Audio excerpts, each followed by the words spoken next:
You know that feeling you get when you're pretty sure you don't have a life?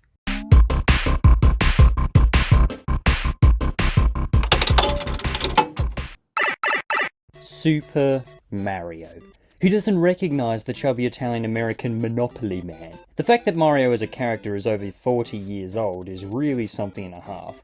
You'd think a franchise this big would grow old and stale eventually, but Nintendo just keeps reinventing what the world of Mario has to offer. From platformers to sport games, party games, spin-off games for the franchise's other beloved characters, and of course, Hotel Mario on the Philips CDI. I've loved this goofy, but very fun video game franchise for quite some time now, and Mario has impacted popular culture so much for so long that Nintendo have pushed forward more Mario media outside of the games. Mario Lego, a Mario theme park and interactive game museum. But something seems missing here. What could it be? Wait a minute.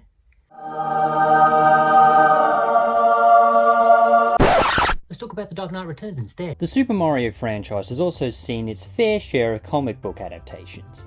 In fact, one of the more popular examples of these comics was used as a heavy influence on the Super Mario Bros. Movie. However, for the very few Mario comics most people know about and can be bought just about everywhere, there is a vault of ones that have faded into obscurity. Ones that have predated the Nintendo Switch, all the way back to the days before the NES. Sounds like a stretch, right? Yeah, well, I don't do that clickbaity crap on this channel. I'm not Mr. Breast or whatever. Mario comics were everywhere in the 80s and 90s. Even during the days of the Super Mario Bros. Super Show cartoon series, there were Mario comics adapted from the show that even introduced the character of Princess Peach's father, King Toadstool, who has never been seen in any canon Mario media aside from this one manga comic for a Super Mario Bros. Game manual in 1985. Comics were even used to advertise Mario games on the Game Boy, Super Nintendo, NES, and even third-party titles like the Atari 2600 port of the Mario Bros. Arcade game. In fact, the first Mario comic in existence was made to advertise Mario's 1981 arcade game debut, Donkey Kong. Even Mario's first movie in 1986 included a small comic strip for the VHS cover, which includes Mario yelling out the word SHIT. The movie isn't that bad, is it? It's also worth mentioning that a lot of the Japanese comics acting as advertisements for games could get pretty weird. This one for Super Mario 64, for example, shows that 1-up mushrooms give birth to clones of Mario, which are revived to replace another Mario clone when it dies, implying that Mario has canonically died and become cloned several times. Let that sink in for a bit. Other commercial comics were less weird and acted more as short gag strips similar to the likes of Garfield or Peanuts, with these German comics advertising console hardware such as the NES Zapper being good examples of this. And now, peak fiction. Super Mario Adventures was perhaps the most iconic example of Mario comics, running in issues of Nintendo Power magazine from 1992 to 1994, with most of the strips being a surprisingly action-packed and well-written hero quest story loosely adapted from Super Mario World, along with a more comedic shorter strip adapted from Mario Land 2 during the height of the comic's popularity. The stories were archived and revived in hardcover book form a few years ago, which now holds a special place in my collection. Something I refuse to let anyone forget about in these types of videos, as I'm sure you've already seen for yourselves. A large majority of these issues, save the last two starring Wario in them, followed an original adventure of sorts based on Super Mario World, and follows Mario, Luigi, some random Toad, and Yoshi as they set out to rescue the princess when she is blackmailed by Bowser into marrying him, even including a separate revenge side story for the princess, which definitely would have been a source of inspiration for the character's portrayal in the more recent 2023 movie. It has a lot of chaotic slapstick humour illustrated into the panels, including a few creepy realistic close-up shots that even SpongeBob would be jealous of. And the last few strips of these comics, which were adapted briefly from Super Mario Land 2, even gave Wario his own villain origin story and revenge arc, something which Nintendo somehow never used in any of their games. The comics included a lot of familiar characters, as well as introducing some new ones, which brings me to talk about this Saul Goodman lookalike called Friendly Floyd. His entire character is just that he's a salesman that cons people into buying his products, and just happens to sell stuff like bombs. He's easily one of the best characters in the comic. Look, if we can boycott Nintendo into getting Waluigi into Smash, we should do the same for Friendly Floyd. I'm just saying. We even get to see Luigi and Princess Peach cosplaying as each other to rescue Mario from the Koopalings. I don't think I need to elaborate any further. To put a long story short, this comic is fantastic, and if you're a fan of the Mario franchise, I'd highly recommend looking for it in-store or online.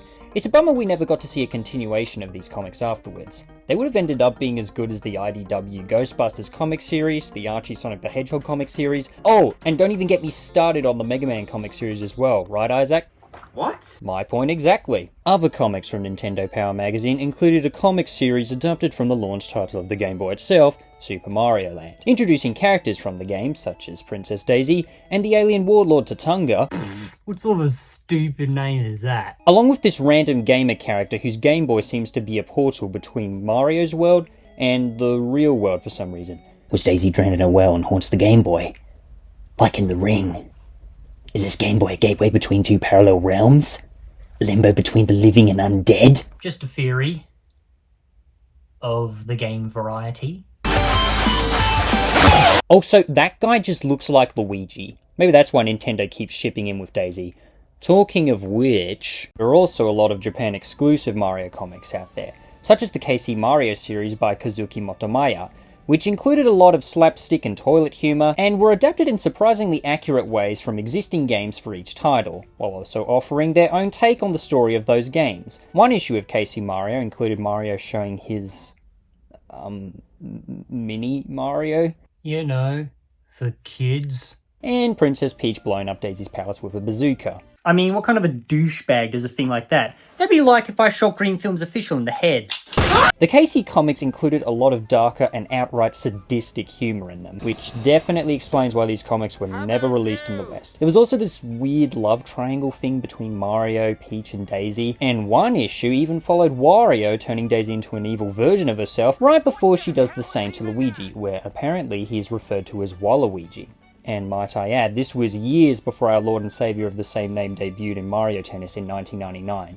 In another issue, Daisy initially dies and turns into clones of herself because Japan has this weird obsession with cloning dead Mario characters apparently. She ends up revived and starts dating Luigi instead in another later issue, but around the time this character shift happened, the KC series ceased publication, leaving us all to wonder what ended up happening between the two of them, despite the fact they are obviously married. And I'm tired of pretending that they're not. The Super Mario how do you pronounce that series, however, still runs in Japan today, with some of the latest issues including a story on Super Mario Bros. Wonder, the current most mainline platformer in the series. While nowhere near as dark as the KC series, Mario-kun, written by Yukio Swada, I suck at pronouncing Japanese, sorry, definitely has that same ADHD level of humour to it, which again explains why us Westerners don't see much of them. But unlike the KC manga, Mario-kun has actually been reprinted in English, which I also have in my collection. I have a crippling addiction problem. A few segments from different issues of Super Mario-kun were reprinted in English for a small manga book called Super Mario Manga Mania, but none of these strips ever included the full series of the comics each strip comes from, which makes for a very confusing and out-of-context reading experience. And next to Super Mario Adventures, this is the only hardcover book of Mario comics you can find in most comic stores. Since the publication of this book, no new Mario comics or comic archives have been released or reprinted in most countries outside of Japan. The strips that appear in this book include segments from issues based on Super Mario Galaxy, Paper Mario, Super Mario Sunshine, New Super Mario Bros. Wii, Mario and Luigi Partners in Time, and even a more serious issue near the end based on the author's personal experiences following the death of his father. While it's nowhere near as memorable as Super Mario Adventures, I would recommend this to Mario fans as well. And again, it's pretty easy to look for in comic stores as well as online. Besides, I think some of these panels just speak for themselves. Like this one of Mario getting attacked here. Like, what is this, Nintendo? What even is this? Tell me, please. I'm genuinely curious here. Something that kinda disturbs me, however, is the way that Princess Peach is designed in these comics. Why does she have more teeth than head? One other thing that I'd like to mention is that in these comics, Mario's kind of a douche. And by kind of, I mean he uses Luigi as a friggin' baseball bat to fight a ghost made out of stone, and uses Yoshi as bait for a flying manta ray. And that's just two examples. It's like if Thomas and Friends just shoved in references to Shed 17 into an episode. Isn't that right, highly popular Thomas YouTuber TTTE guy? No! Don't worry, he's just pretending to be traumatized. I think. Also, this book acknowledges the existence of Toadsworth. Oh my god! These comics are still going too, As I mentioned, the latest issue I'm pretty sure is based around Super Mario Bros. Wonder, and the cover looks cool, but she isn't an elephant, so we're going to commission the artist to redraw it, right, Toasty755? Oh, shut up! I think he got that reference. Hey paisanos, it's the Super Mario Brothers Super Show. Does anyone here remember the Super Mario Bros. Super Show? You know, the weird cartoon series from the late 80s that starred Captain Lou Albano and Danny Wells as Mario and Luigi, and included those live-action sitcom-styled segments before they showed the cartoon parts? Well, the cartoon was so popular in the US at the time that the Nintendo comic system included several issues of comics adapted from the series, right down to the art style. Along with the previously mentioned King Toadstool, the comics also included several enemies from the US version of Super Mario Bros. 2, or the US reskin of Doki Doki Panic for all you Famicom purists out there. Shy Guys and Mauser pop up a few times, and King Waters mentioned at one point, You're supposed to be dead! Next up, I'd like to bring up a Mario comic series that Western audiences were this close to getting, right before the plug on this particular project was pulled. I mentioned the Sonic comic series by Archie Comics earlier in this video, right? Well, the same writers and artists behind some of those comics, writer Ian Flynn and illustrators Tracy Lardley and Ben Bates, had actually pitched a cancelled Mario comic series, which according to Ian on Twitter in 2019, had been well received by Nintendo of America, but had been disapproved by Nintendo of Japan, scrapping the idea. Archie had already tackled other classic video game franchises in the form of Sonic and Mega Man, so seeing a Mario comic series by them would have been awesome. I mean, makes sense, doesn't it? Scratch the comic series that looks like the game, but keep the one showing his penis. You've heard me talk about Nintendo Power enough as it is, right? Well, what about Club Nintendo? Yeah, you know, Club Nintendo? You know, Club Nintendo. No, this isn't Nintendo Power. Silly. This is something else entirely. Completely different this is. Club Nintendo was pretty much Germany's equivalent of Nintendo Power in the 90s. Now you might be thinking to yourself, Germany? Really? Well, let me remind you that we have Berlin Bypass in the Mario Kart games now, along with a canon image of Luigi reading up on the history of Hitler. Yeah, Luigi's a pretty well-educated individual. If you thought KC and Mario-kun were weird, then you need to hold on to your hats because this is where the real oddities become apparent. Where to start? Oh, I know. How about this one issue where Peach turns into a soul-sucking demon after Wario summons up supernatural forces into the Mushroom Kingdom? Oh, and did I mention that Jason Voorhees and Chucky from Child's Play show up? This is canon, may I remind you. But we're not even getting started. No, because there's another issue where Mario, Link, and Kirby are all dressed up in drag. There are also a few issues where Mario and Mega Man team up as well, but before we get into the last weird example I'll give for these comics, I need to put this disclaimer up.